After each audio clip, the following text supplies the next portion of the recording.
my goodness. Good morning, good afternoon, whatever it is for you. I hope you're having a fantastic day. My name is Zach Schaumler. This is Strong Opinion Sports, episode 312. Hope you're doing very, very well today. Very short episode today. Literally doing 3 topics. We're mostly here for predictions, I'll be totally honest. We're going to talk about the Browns and Jaguars game. There's a reason I'm talking about it. Something interesting happened when I was watching it. I went, oh, that's worth pointing out.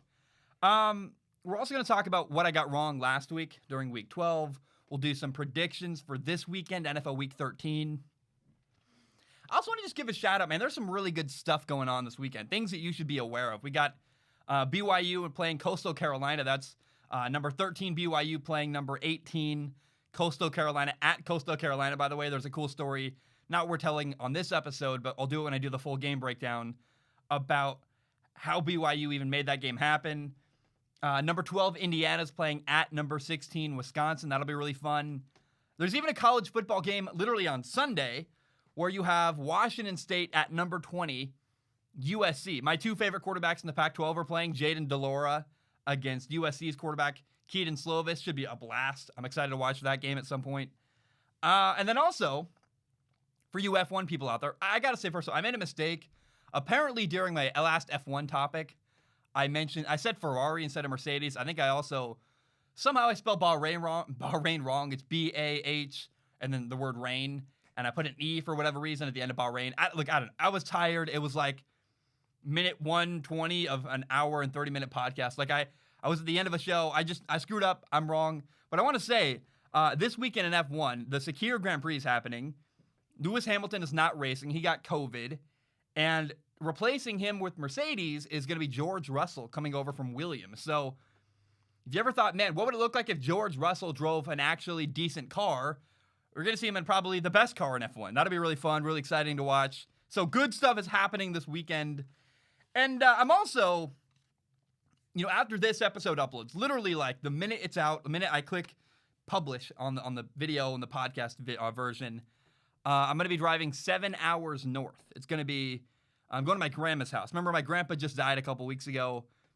And to be totally honest, selfishly, I'm driving up north to give my grandma a hug. Because I don't want to take any risk that she's going to die and I'm not going to see her one more time. So I'm literally driving 7 hours through the dark in the icy cold to try to get to my grandma's house. She lives in outside of Colville, Washington, which is roughly like 30, 40 minutes, maybe an hour. I'm not good enough with geography to tell you exactly how far it is from the Canadian border, but it's like a Canadian border town, basically. It's like right up there in the cold, frigid mountains. And I just want to see my grandma one more time.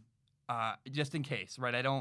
After the season is over in the off season, I'll get more time to go up there and go see them, but I'm not willing to risk not seeing her one more time. So, wish me luck. I'm a little bit nervous. Again, it's already dark outside. It's 5:44 p.m. at time of recording. Probably leaving here at like 8 p.m. So 8 p.m., get there at 4 a.m. Like, it's going to be a weird night driving through the night to get up north to the mountains and hang out there. But I don't know. I want to see my grandma one more time. And I encourage you, if you're out there, if your grandparents are old and you got an opportunity to see them, be safe with COVID, obviously. My grandma's isolated. She lives in the mountains. Like, I've been isolated. She's been isolated. I'm not nervous about that.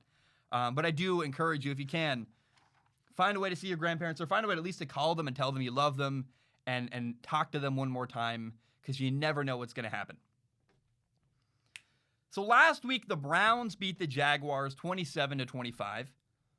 And I want to first say that Baker Mayfield played very, very well. The last 3 games before the Jaguars game, Baker had 0 touchdowns and 0 interceptions. They were 2-1 in that 3-game stretch. And people kept saying that Baker was playing bad. Like, oh, Baker Mayfield hasn't been good enough. And has anybody really been paying attention to Cleveland weather? Like, you realize the Browns played 3 home games in a row in November. And, like, it was historic. I've never seen worse weather, actually, in Cleveland. I mean, I'm sure there has been. I haven't paid attention long enough to Cleveland. There was, like, a day where they had to think. I can't remember the word for it. There's some weird type of rain and sleet, snow mix thing that was, like, it was a mess. It's been horrible, windy, terrible weather, like, horrible conditions to throw the ball. And I think people forget the context. They just look at numbers and go, Baker's been bad. Well, look, you know me. I have no problem calling out Baker Mayfield when he's bad. And then, hey, I also try to be fair. I try to point out when he does stuff right. And recently, Baker's been playing pretty clean football, pretty solid football. And then against the Jaguars, he played very well. I think it deserves some credit. People love to hate on Baker Mayfield. I don't have a dog in the fight. I don't care one way or the other. I just call it like I see it. And he had one bad miss on the goal line against the Jaguars where Baker should have. He didn't really set his feet, had a guy wide open, missed an easy touchdown. That's pretty hard to forgive. But otherwise, other than that one throw, Baker had a really good game. He had a great touchdown pass, like a perfect ball location, back shoulder to Jarvis Landry. Had 2 touchdowns on the day. And so Baker's playing very well. By the way, the Browns are 8-3. Nobody's noticing, the Browns are doing phenomenal. Very, very well. And, all 3 of their losses are to teams that are probably playoff teams. They lost to the Ravens, the Steelers, and the Raiders. That's, if you're going to lose 3 games, it's pretty solid. I honestly, this matters what I'm about to say next. When you look at Cleveland this year, they've won pretty much every game they were supposed to win. And that does matter. You have to win the gimmies, and they have. And Baker looks pretty good, better than... People aren't talking about how clean Baker's been playing recently. As the year has gone on, he's got better. He's got a brand new coach this year. Kevin Stefanski, the new coach of the Browns. I'm very impressed. He's another coach. I talked about Kyle Shanahan in the last episode. Kevin Stefanski's another guy that should be in the running for coach of the year. What he's done, fixing the Browns, basically, figuring out how to take all that talent they have and turn it into something positive. I just think the Browns are not getting the credit they deserve for how they're playing this year. Now, the Jaguars. It's worth noting the Jaguars didn't have their defensive coordinator due to COVID protocol in this game against the Browns. But the reason why I'm talking about this game, Baker Mayfield, the coach, the Browns, the reason I'm talking about this game is Mike Glennon. You know what Mike Glennon is? He's 30 years old. He played for the Raiders last year. Hasn't played a game. I believe that the number was he hasn't played a game since week 4, 2017. I think that's right.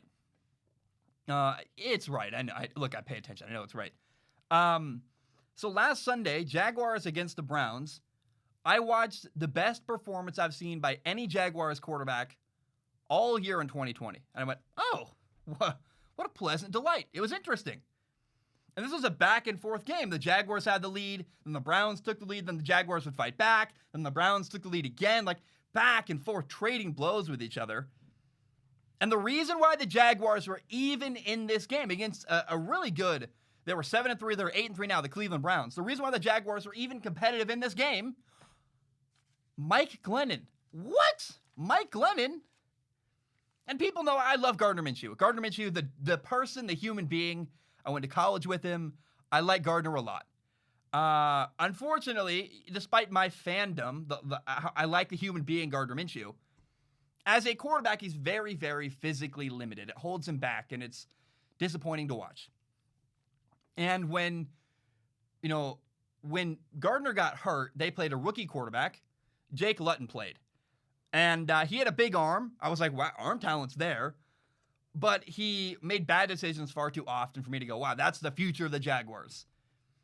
Now, on Sunday, what Mike Glennon did was he combined the positives of both Gardner Minshew and Jake Luton into one person. He's got a huge arm, but he also made great decisions. And I was just blown away. At 2 touchdowns, I think he was 20 for 35 passing, 200-something yards. James Robinson also had 128 yards rushing and a touchdown. And this was the best the Jaguars offense has looked all year. And I went, okay, that's noteworthy. And so the Jaguars have 5 games left. They play the Vikings, the Titans, Baltimore, the Chicago Bears, and the Indianapolis Colts. But I'm really curious, as the year comes to a close for Jacksonville, I want to know, how does Mike Glennon play? He's 30 years old. He's probably not the franchise future, especially because the Jaguars are going to have a really high draft pick. They owe it to themselves to draft a really high quarterback, like a guy probably like Justin Fields from Ohio State. But if Mike Glennon does very, very well the rest of this year, the next 5 games, I think the Jaguars should sign him to a 1-year deal and say, hey, you're the mentor for whatever quarterback we're going to draft. Use him the way that Miami has used Ryan Fitzpatrick. Let Mike Glennon start day one, 2021, if he does well, and let him help develop any young quarterback who comes into their team next year. Because, look, they need a veteran presence. He's 30 years old. He's been all over the league. At one point, he had a big contract with Chicago. And I just think, man, use Mike Glennon. If he turns out to be what I think he was after one game, I might be overreacting. We'll see how he plays. It's contingent on him doing well the rest of the year. But if he plays well, he might be a great guy to work as a mentor to help develop whatever young quarterback comes in next into Jacksonville. Now, the Jaguars are probably, I don't know, probably is the right word. They might fire their head coach, Doug Marrone. And it'd be easier to make an argument in favor of Doug Marrone if he was a defensive coach. He's actually not. It's kind of weird. He was like an offensive coordinator, then an offensive line coach, and he's actually, despite the fact they keep firing offensive coordinators, you'd be kind of surprised to find out, oh, Doug Marrone's actually not a defensive coach. He's actually not. It's kind of, I thought, for whatever reason, I always kind of assumed he was. I did the research. I'm like, oh, he's not a, how did I miss that? He's actually just kind of a weird offensive line guy. You could make an argument, well, if you're going to bring in a new quarterback, we can just bring in a new offensive coach, but because a coordinator, but because Doug Marrone's not a defensive coach, I can't even make an argument really to keep him as much. It's harder to make an argument in favor of keeping him.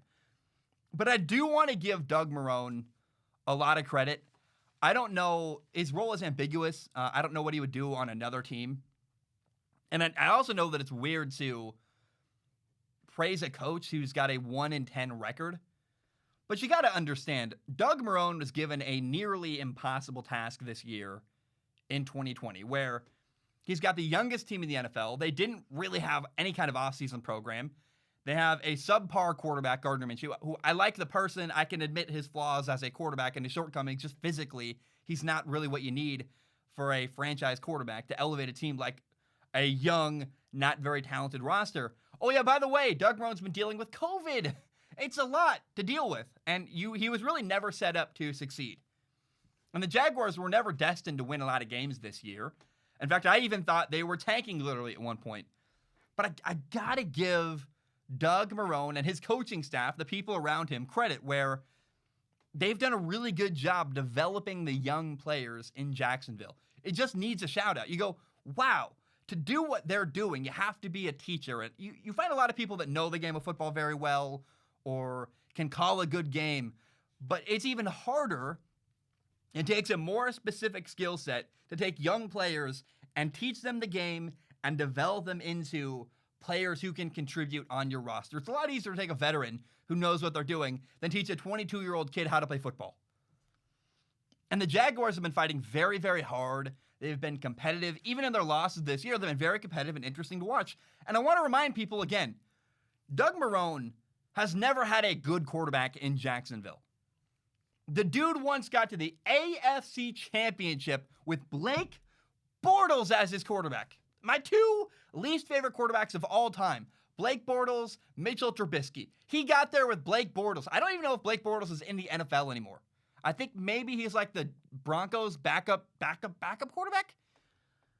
But my point is that even if the Jaguars decide to fire Doug Marrone, he deserves credit for what they've done, him and his staff have done, developing young players in Jacksonville. Guys like James Robinson, DJ Chark, receiver, Colin Johnson, another receiver, Laviska Shenault, Caleb Von Chason, CJ Henderson, Jason Allen, Jason Allen. What am I saying? Oh, Josh Allen.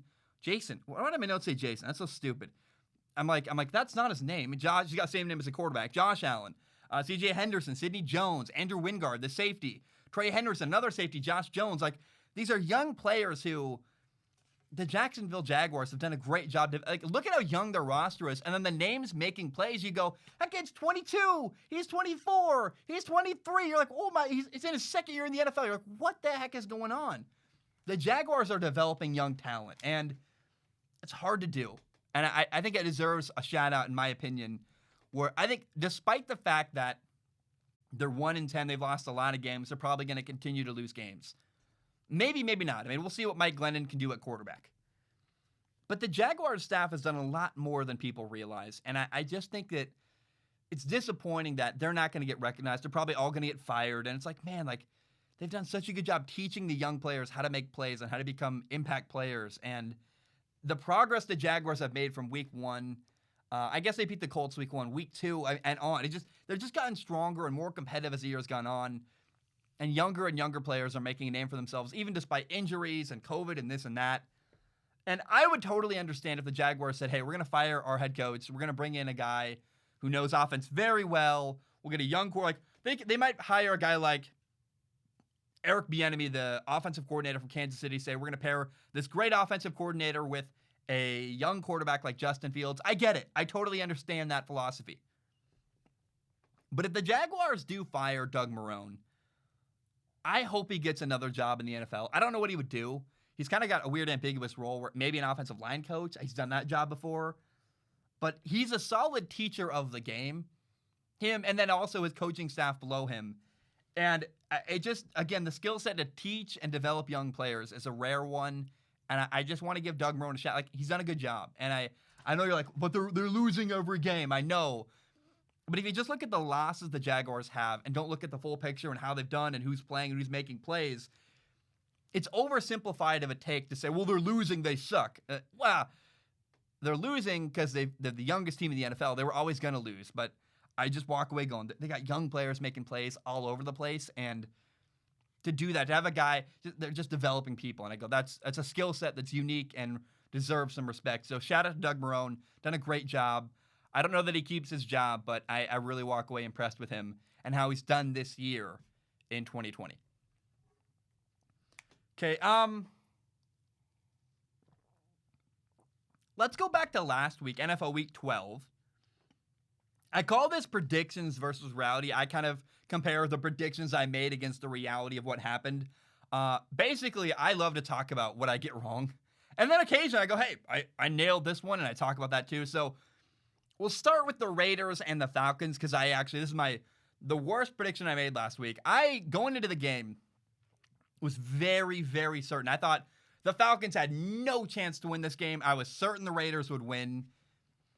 And the Falcons did win. In fact, they won by a lot. The Falcons won this game 43-6, which is just unexpected to me. And here's why I was wrong. Number one, I walked away impressed with Raheem Morris. They're 4-2. The Falcons are under their interim head coach, Raheem Morris. They're playing solid football. Their defense did a lot better than I would have expected. But the truth here is that the Raiders were awful. I mean, I think the Raiders had probably the worst performance I have seen from a team all year. They had 5 turnovers. They had costly penalties. They had 11 penalties for 141 yards. They were 0-2 in the red zone. They had a play where they had Atlanta missed a field goal, but they got a roughing the kicker penalty that gave Atlanta an automatic first down, set up a touchdown. It's like mistake after mistake after mistake after mistake. I've never seen a worse performance this year, at least. And I go, that's why I was wrong about the Raiders Falcons. I could not have predicted how awful and how many mistakes the Raiders would make against Atlanta. Now, Chiefs Buccaneers, I picked Kansas City to win this game. I said this is actually verbatim. I said, I don't think the Buccaneers had their act together enough to beat a team like Kansas City.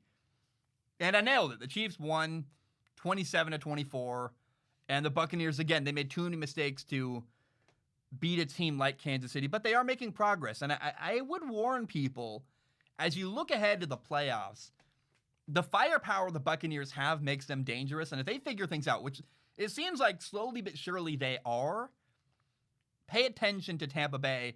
I would not, if I had a favorite team, I would not want my favorite team to play them in the 2020 NFL playoffs. Now, the Vikings and the Panthers. I picked the Panthers to win this game, but the Vikings actually won 28-27. Now, there was a weird sequence first, before we get into what happened and why Carolina lost this game. It was kind of a crazy, unique sequence where Jeremy Chin, who's a rookie safety for the Carolina Panthers, had back-to-back fumbles returned for a touchdown, where on a 3rd and 8 play, he picked up a fumble, ran it back for a touchdown. I went, wow, that's kind of crazy. Then the Panthers kick it off. The Vikings get the ball. 1st and 10, the very next offensive play for Minnesota. He does it again. He got another fumble. He returned that one for a touchdown. And I went, I don't know when I'm ever going to see that in my lifetime, where I see 2 back-to-back offensive plays that result in the same player getting a fumble return for a touchdown. It was weird and bizarre. It gave Carolina a 21-10 lead. But unfortunately, after that, from that moment on, and even before that, I guess, Carolina just missed way too many opportunities to win this game. They had 2 field goal misses. They also threw an interception in field goal range. I guess maybe they also lost. Did they miss? Maybe 3 missed field goals, because I know they also missed the game. Could have been the game-winning field goal as well. The Panthers. Here's the key mistake for the Carolina Panthers made. Regardless of how many field goals they missed, or that interception that Teddy Bridgewater threw in field goal range, it probably cost them 3 points.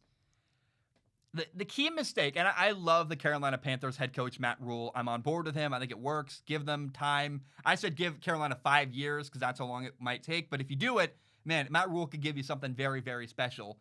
And I don't think it even takes that long. They're already looking way better. The Panthers had the ball 4th and goal on the 3-yard line.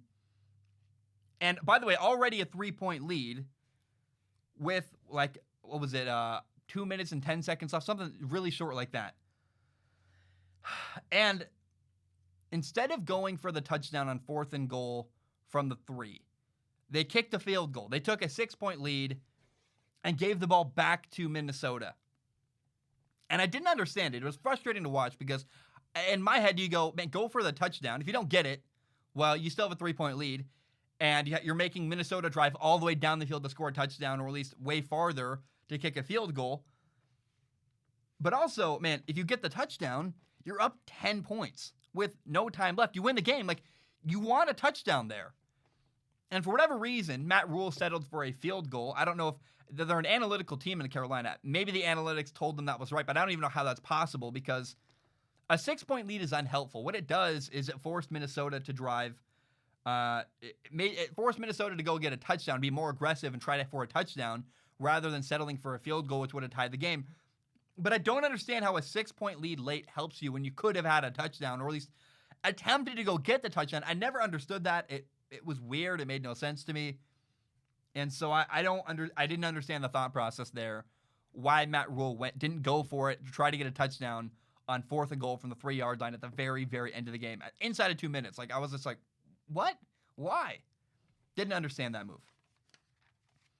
Cardinals and Patriots. I picked Arizona to win this game. I got it wrong. Another game I got wrong. To me, this was just a reminder of how good of a coach Bill Belichick is, where the Patriots defense played very, very well. New England won 20-17. And I just thought, man, Arizona got outcoached. I mean, Cliff Kingsbury versus Bill Belichick. Bill Belichick coached a better game. His players are very disciplined on defense. And despite the fact that, here's the crazy thing, the Patriots lost a turnover battle. They had over 100 fewer yards. Cam Newton had 2 interceptions, no touchdowns. On paper, you go, New England should not have won that game, but they did because of their coaching. And I walked away just very, very impressed with Bill Belichick. Now, Green Bay, the Packers against the Chicago Bears. I picked the Packers to win. They did. The Packers won 41-25. Felt like an obvious one, where the Packers had a better coach, better roster, better quarterback. And then, Mitchell Trubisky played quarterback for the Chicago Bears because Nick Foles was hurt. He was a train wreck. I'm so tired of watching Mitchell Trubisky play football. I did a whole video about it. Got 40-something thousand views. I'm done. I am so disappointed every time I turn on my TV and I see Mitchell Trubisky playing. I'm like, why? Why are we still here? I don't want to do this anymore. Now, I picked the Titans to beat the Colts. The Tennessee Titans did win. I nailed that one. The Colts defense was missing a couple key players. They were missing defensive tackle DeForest Buckner. They were missing linebacker Bobby Okereke. A couple other people too. And I said that Derrick Henry would have a huge day. The Titans running back, he did. Derrick Henry was phenomenal. The Titans won the game 45-26. Derrick Henry ran for 178 yards and 3 touchdowns. And I nailed that one. I knew that without some key players in their front 7, Indianapolis is going to have a hard time stopping the Titans on 1st and 2nd down. Derrick Henry would have a big day. He did. And that is why the Titans won that game. I picked the Dolphins to beat the Jets, another just obvious one. I called this game a mismatch. I said that, Tua was hurt, and there was some doubt whether Tua or Ryan Fitzpatrick would play. I said it didn't matter who would play quarterback for the Dolphins, and by the way, it didn't matter. The Dolphins won 20-3. Sam Darnold had 2 interceptions. Tua didn't play. It was just sad and ugly, and, Miami's a very well-coached football team, and the Jets are terrible. I don't want to watch the Jets anymore at all this year either.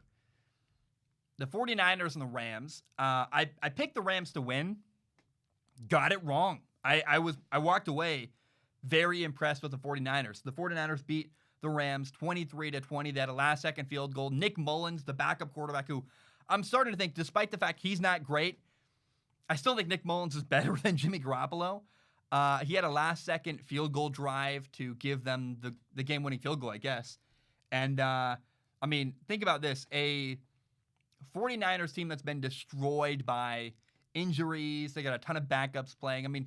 Basically a team of practice squad players beat a playoff team, the LA Rams. That's unbelievable. And it's a testament to how great the coaching is in San Francisco. Now, the Browns and the Jaguars. I picked the Browns to win. It was actually really fun. It was back and forth. I was not expecting this to be a back and forth game. The Browns won 27-25. But the Jaguars quarterback, Mike Glennon, played very, very well. I went, oh, hey, wow. And the Jaguars fight very hard every single week. They're no slouch. Baker Mayfield played very well. I got the game right, but I didn't expect Mike Glennon to do as well as he did, and I didn't expect this game to be back and forth and close and interesting the way it was. So, wow. Browns won, got it right technically, but I overshot how much I thought the Browns were going to win by. I don't feel great about this one. I'm like, I won on a technicality, but I didn't really get the prediction very correct. The Giants and the Bengals. I picked the Giants to win. Remember, Joe Burrow is not playing for Cincinnati. He's out for the year with an injury. And the Giants did win 19-17. But why was this game so close? Number one, the Bengals had a 103-yard kickoff return for a touchdown. It's a crazy good play. I think a lot of people in New York have given the Giants a lot of flack this week because their head coach is a former special teams coordinator. Look, things happen. It's just every once in a while, even no matter how good you are at your job, you mess up, things go wrong. But really a story from this game was that Giants quarterback Daniel Jones hurt his hamstring pretty badly. He's likely not going to play next week. And what unfortunately, so he didn't play the rest of the game. Colt McCoy played. But unfortunately, the injury for Daniel Jones, the problem is right now his biggest asset is his ability to run. All year I've been going, the best, most threatening thing Daniel Jones can do is run the football. And he had a great throw, like a beautiful ball down the right sideline for a touchdown against Cincinnati. And maybe even if it wasn't a touchdown, it was like down to the 1 yard, something crazy. Like just a great deep ball. I went, ooh, that's beautiful. But the Giants won. Unfortunately, Daniel Jones got hurt. And even if he's back and healthy, a huge part of this game, his ability to run, is probably going to be hampered the rest of the year. It's not good at all for New York, so unfortunate for them. Eagles and Seahawks, Monday Night Football. I picked Seattle to win. They did win. They won 23-17. DK Metcalf had a huge day. DK Metcalf, the receiver, had 10 catches for 177 yards. Seattle also their defense had 6 sacks. So they were getting steady pressure on Carson Wentz. And Carson Wentz, man, the Eagles quarterback, he had another ugly game. I'm ready to watch Jalen Hurts play quarterback for Philadelphia. I'm just, Carson Wentz is depressingly struggling. And is it coach? Is it quarterback? I think it's kind of both. And I do know that every time I watch Philadelphia recently, I go, man, Jalen Hurts could be more accurate. Jalen Hurts probably could make better decisions. And I know the Eagles are paying Carson all this money, but I honestly, my dream of dreams, what I want to see happen is I want to see Carson Wentz traded to the Colts in the offseason. Get him back with Frank Reich, the coach he had a lot of success with on that Super Bowl season where he probably could have been the MVP if he hadn't gotten hurt. And Carson Wentz needs different coaching. He needs a better roster around him. And I think a change of scenery would do Carson Wentz a lot of good. They're not going to do it. He's very expensive. But my dream scenario is Carson Wentz getting traded to Indianapolis. I picked the Bills to beat the Chargers. This is another game I nailed. Buffalo won 27-17. And the game was not as exciting as I would have hoped. I was hoping that Josh Allen versus Justin Herbert, the trade blows, and maybe be back and forth for a little while. It really wasn't ever back and forth. Buffalo was up 24-6 at one point. And Justin Herbert, Justin Herbert and the Chargers, they just keep losing and losing and losing and losing. And I love watching Justin. He's great. Like, he's fun to watch. Are they ever going to win games? That argument is going to have to be made maybe in a couple of years from now if they're still losing the way they're losing. But every week I go, man, when is LA going to figure it out and win some football games? It's frustrating to watch as a guy who I want to see Justin Herbert do very, very well. It's like, man, can this guy not figure it out? They're probably going to have to fire their coach, which is, I like Anthony Lynn as a human being, but I unfortunately, they're probably going to do it because they need to generate more excitement and they need to try to change whatever's going on there in LA. I would give Anthony Lynn one more year. I think that it's what you got going on with Justin Herbert is working so well. I wouldn't want to mess with that chemistry, and I would chalk it up to you got COVID. It's a weird year. You're dealing with COVID. I would hope Anthony Lynn gets another opportunity, but I understand if they fire him as well. Saints at Broncos. I picked New Orleans to win this game. What I could not have predicted after Jeff Driscoll got COVID, a positive test, Saturday before the game, it was found out that all 4 Broncos quarterbacks are ruled out of this game due to COVID. So literally they had Kendall Hinton, a wide receiver off the street, play quarterback for the Denver Broncos. He was 1 for 9 passing at 2 interceptions. It was ugly. It was bad. It was just not fun to watch. It was sad. A brutally ugly game. The Saints did win 31-3. And the only reason why Denver got 3 points is because Taysom Hill, the Saints quarterback, threw an interception, which gave Denver really good field position. They went 3 and out, but they were still in field goal range, so they kicked the field goal, got 3 points. It was just an ugly, bad game up in Denver. Not fun to watch. The final game of the week, the Steelers and the Ravens game, it was not canceled. It did finally happen. I picked Pittsburgh to win. They did win the game. The Steelers won 19-14. And after the game, a lot of people were going, whoa, the Steelers are frauds. They're not very good. They're undefeated, but the Steelers clearly, they're not very good. They haven't beat anybody. Well, the division, the AFC North plays the same people, whether it's the Browns or the Bengals or the Ravens. And the Steelers have won every game. I don't think Pittsburgh really cares how they win. They're just glad to win a game. So, I don't know. I personally walked away from this game feeling like, the crazy circumstances of this game. It was a Wednesday football game. I think I did find out, apparently there was a Thursday night game that got moved to a Wednesday. So it was a Ravens game. It was a Cowboys game, actually, to start the season. It got moved because of an Obama speech. So apparently there have been 2 Wednesday night games in NFL history. And the only person ever to play in both games, by the way, is Dez Bryant. Very weird and unique. Like, Never would have even thought of that. Someone gave me a message, told me that. I'm like, weird. So the Steelers are undefeated still. I think I would chalk it up to, man. So it was a crazy game with weird circumstances around it. That's why the Steelers struggled. Also, remember, the Ravens and Steelers have had the same coaching staff for years. And Mike Tomlin, John Harbaugh, they've been there forever. And they know each other very, very well. Every little intricacy, how to play each other, what each other likes to do, their tendencies. So anytime you get Steelers and Ravens, it's going to be close. I don't really care who's playing. And I just walked away going, I'm not really the same concern everyone has about Pittsburgh. I don't go, oh yeah, they're clearly terrible because they're so bad. They're 12-0 now. I don't walk away nervous about them at all. They're undefeated. I'm sure that's all they care about. And that is predictions versus reality for NFL Week 12. All right, I'm going to take a short break. I need to. My mouth feels weird. I'm going to take a short break. When I return, we will do NFL predictions for next week, NFL Week 13. And that'll be it. I'm going to take a short break. I will be right back. All right, we are back. Hope we're doing very, very well.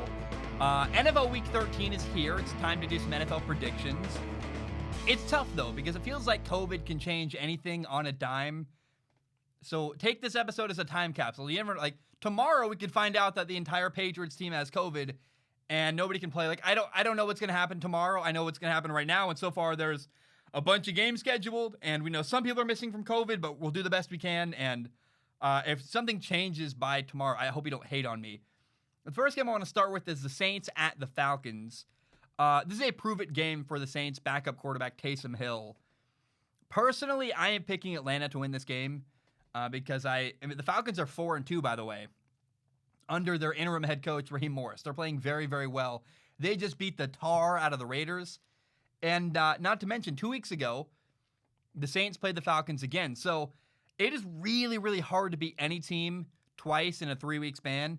But I especially the way the Falcons are playing, I like them.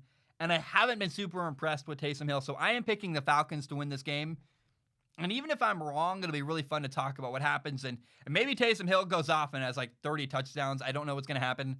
But right now, given the information, what I've seen from the last 2 games with Taysom Hill and what I've seen from the Falcons recently, I am picking the Falcons to win.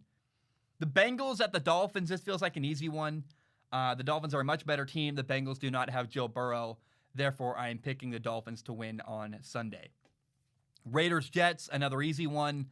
Not worth a whole long spiel because the Jets are terrible.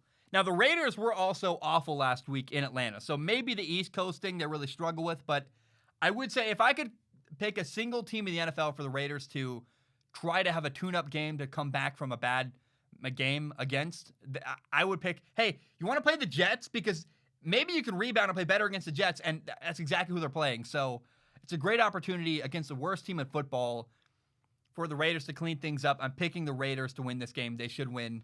And hopefully easily, given, if the Raiders do anything that they've normally done all year other than that Raiders game last week. Now, there's a couple phenomenal games this week. The Patriots at the Chargers. This is Bill Belichick's defense against Justin Herbert. Oh, my goodness. I cannot wait to see what happens. Logic says that the Patriots are a more disciplined, better coached team. We've also seen traditionally a rookie quarterback against a Bill Belichick coached team does not do very well. But I also want to point out, this is not a normal year. Things are way less reliable. COVID's happening. And even though the Patriots should win this game, Justin Herbert feels like a wild card here. He's very, very talented. He's very explosive. He can make plays happen like that. He's got a huge arm, can run. We will see what happens. I also don't really trust Cam Newton. The Patriots should win this game. But I'm hoping it's a great game. And if it is a great game, it's all due to, in part because of Justin Herbert's ability and talent to just create plays as a quarterback. And personally, I would love, if an upset happened here and the Chargers won, it'd be a lot of fun. I want to see Justin Herbert do very, very well. But we'll see what happens. I'm curious because, again, rookie quarterbacks normally really struggle against the Patriots. Now, another potentially fun game is the Browns at the Titans. These are 2 teams that run the ball very, very well. The weather should be decent in Tennessee. Both teams are 8-3. Both teams are very, very solid across the board. I think the Browns have a slightly better defense when healthy. I think that the Titans probably run the ball. I don't know. They both run the ball so well. You have Derrick Henry, Nick Chubb, 2 quarterbacks who love play action, and maybe Ryan Tannehill's a bit more efficient and I trust him maybe more in a close game, but I don't know. We'll see what happens here. I'm not confident picking a winner of this game. It's one of the games this week where I'm just going, we'll see what happens. I'm really excited. I'm curious to see what happens. It's a great opportunity for both teams. I guess the question is, can Baker have a great game for Cleveland? Can he play very, very well? And then can the Browns defense, can they force Tennessee into 3rd and long situations where they can't run the ball at Derrick Henry on 3rd down? That is what the Browns need to do to win. They need Baker to have a great game, and their defense needs to stop Tennessee on 1st and 2nd down. Now, the Colts and Texans, oh boy, this should be really fun. I'm picking the Colts to win because they're a better team all around. But man, Texans quarterback Deshaun Watson is playing very, very well. And it's hard to pick anything. Now, his team's not very good, so I guess it's easier to pick against Deshaun Watson than normally. But I expect Deshaun Watson to make this game interesting, even though I'm picking the Colts to win. The Rams and Cardinals, it's another great game. Both teams are coming off of a bad loss where Last week, the Cardinals lost to the Patriots. The Rams lost to the 49ers. And the Rams have a very good defense, but I will say I'm picking Arizona to win because it's a must-win game for Arizona. They're 6-5. They cannot afford to go 6-6. And they need to win to keep their season alive. It's a must-win game at home for Arizona. I trust Kyler Murray a lot more than I trust Jared Goff. I'm picking the Cardinals to beat the Rams on Sunday. Giants at Seattle. It's hard to have faith in the Giants this week because their quarterback, Daniel Jones, hurt his hamstring. He's doubtful. He's probably not going to play, which means that Colt McCoy is going to play for the Giants against Russell Wilson in Seattle. And I'm picking Seattle to win. Their defense has been very, very strong recently. I think the Seahawks are going to do very, very well.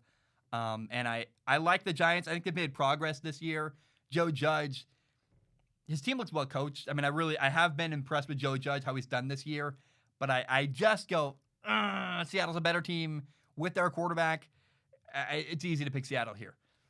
The Broncos at the Chiefs. I'm picking the Chiefs to win. I would be completely astounded if the Broncos found a way to win this game. They're injured. They have a quarterback I don't really trust in a big game. I like Drew Lock, the person. The Buzz Lightyear thing is fun. He doesn't pay that great of attention to detail. And the Chiefs might be the best team in the entire NFL, so I don't see Denver, when they're not at 100%, competing with Kansas City. Kansas City should win this game at home on Sunday. Packers-Eagles. I'm picking the Packers to win. I know I'm a front runner, right? Like, it's easy to pick the team that's way better. The Eagles have been a mess this year. The Packers are 8-3. The Aaron Rodgers, they're well coached. They got some good players on defense. And it's kind of crazy how hopeless this matchup feels. Remember last year when the Eagles beat Green Bay? Now fast forward to a year later, and I go, I don't think the Eagles even have a chance to win. It's crazy. I don't know if we're going to see Jalen Hurts in this game or not. I am praying and hoping we get to watch the Eagles' backup quarterback play in favor of Carson Wentz. I don't think that's going to happen because they're paying Carson Wentz so much money.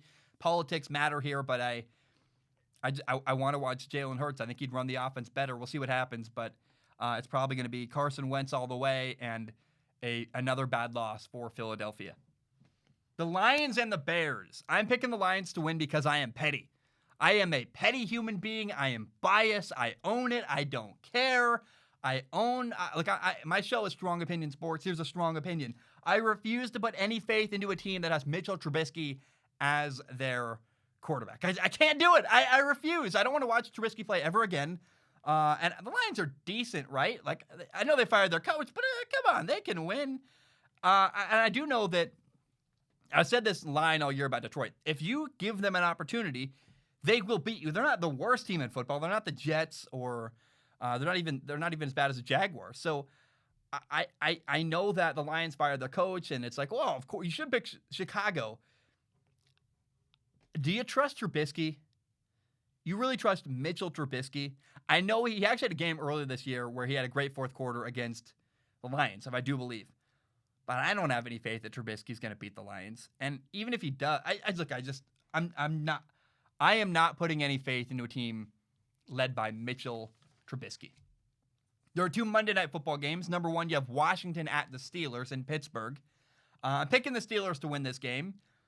But I'm expecting this to be a close, hard-fought game. More interesting and more close than people realize. I've been very, very impressed with Washington this year. They're well coached. They got a good defensive line. They run the ball well. Like Alex Smith at quarterback is playing very well. I mean, I think Washington is going to challenge Pittsburgh. I think Pittsburgh wins, but don't be shocked if this is an upset. If Washington beat Pittsburgh, I wouldn't be like, what? I'd be like, well, yeah, that's part of the course. Washington, Ron Rivera, done a phenomenal job this year, and this could be an upset. Washington at the Steelers. Number two, Bills at, I guess Bills and the 49ers, because it's a home game technically for the 49ers. It's happening, though, in Arizona. Remember, the Cardinals play at home against the Rams on Sunday. Then on Monday, in the same stadium, the 49ers played the Bills because the 49ers, due to COVID protocol and laws, can't play games in California anymore. California, man. Oh, what a place. It's been a wild year. I don't, whatever. The Bills are 8-3. However, I am picking the 49ers to win this game. I look at it and go, coaching matters. And I've been so impressed with what the 49ers are doing this year. And they got some of their starters back from injuries. Their defense is playing very well. I think their best quarterback is Nick Mullins. He's playing right now. Jimmy Garoppolo's still in the IR. He's just out. Probably going to trade him after the year's over. So I expect a close, interesting game no matter who wins, whether it's the Bills or the 49ers. I do think the 49ers are going to challenge Buffalo. And this is an opportunity for the Bills quarterback Josh Allen to prove himself, to say, hey, I am going to go into a game on the road and win a game I should win. Because the Bills, they're 8-3. They are a playoff team, right? And they should beat a depleted 49ers team. I'm picking the 49ers to win, but I'm leaving the door open for Josh Allen to prove everybody wrong, and not prove everybody wrong, but prove to the world who he is and how good he is. And we'll see what happens on Monday night. It should be really fun. I'm really excited for that game. The final game on Tuesday, we have the Cowboys at the Ravens. I am picking the Ravens to win. I think they would win no matter who played quarterback for them. I think Trace McSorley runs the ball very well, and it'd be interesting and exciting. And I think it also says a lot of how little I believe in Dallas. But I do believe that Lamar Jackson's going to play in this game. He's coming back from a COVID quarantine. Lamar's going to play, in my opinion. At least I'm kind of betting on that in this prediction. And the Cowboys aren't very good, man. The Ravens are well coached. They got a lot of continuity. And I believe the Ravens, they're going to beat the Cowboys on Tuesday. Even if Lamar can't play, because Drake McSorley will be their starting quarterback if Lamar cannot play, because RG3 is on the injured reserve. He got hurt. And there's that fun song. Da-na-da-na-da, Trace McSorley. My girlfriend hates it. She hates the guy's voice. I think it's a fun song. But I will say, even though Trace McSorley is like a fun meme, I don't have a lot of faith in Trace McSorley. I don't want to watch Trace McSorley against Andy Dalton. But regardless of who the quarterback is for the Ravens, they're a better football team. They're better coached, and I think the Ravens win on Tuesday against Dallas. All right, guys, that's all I have. Thank you so very much for tuning in. No Ask Zach today. I'm in a hurry. My girlfriend's probably mad at me. It's 6:36 p.m. This will come out like at 8, and I got a 7-hour drive ahead of me. So I gotta skedaddle. I love you guys. I tried the best I could to make a quality episode. I cut a couple topics out, but I didn't want to be in a hurry, so I took my time making 3 quality topics I liked, and I hope you enjoyed it. I love you guys. Have a great day. Ba-dum-bum. Bam. We are done.